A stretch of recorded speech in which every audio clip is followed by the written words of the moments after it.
Bonjour la famille, c'est Koro le décrypteur.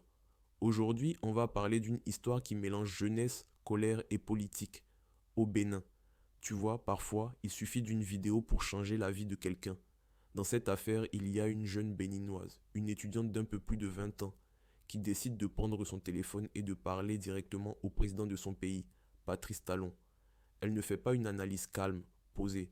Non, elle parle avec ses tripes, avec la frustration qu'elle ressent, et elle balance tout ce qu'elle a sur le cœur.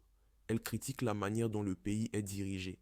Elle parle de corruption présumée, de favoritisme, de difficultés pour le peuple à se nourrir, à se soigner, à trouver du travail.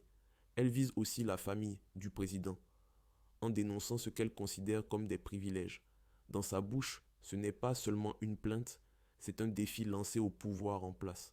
Sauf que, famille, quand tu vis dans un pays, il y a des lignes rouges. Parler de politique, c'est possible.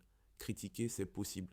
Mais dès que ton discours commence à ressembler à une menace directe contre un chef d'État, surtout en le nommant clairement, tu entres dans un terrain où la justice peut s'inviter très vite. Et c'est ce qui se passe. Après sa vidéo, la jeune femme est arrêtée. Et là, le débat commence. Certains disent, mais ce n'est qu'une jeune fille, il faut la comprendre. D'autres répondent, justement, à son âge, elle doit mesurer la portée de ses mots, surtout en public, surtout sur les réseaux. Entre la liberté d'expression et le respect des institutions, la frontière était fine et chaque pays la gère à sa manière.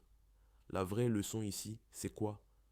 Quand tu prends la caméra pour parler de ton président, de ton gouvernement, de ton pays, tu dois connaître les lois, peser tes mots, penser aux conséquences. La colère, ça passe. Les appels au débat, ça passe.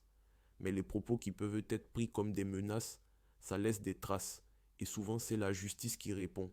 En même temps, ça nous rappelle aussi quelque chose d'important. Si autant de jeunes se sentent autant obligés de crier sur Internet, c'est qu'il y a un malaise plus profond dans la société.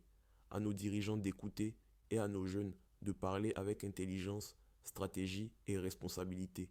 On ne joue pas avec son avenir pour quelques minutes de buzz.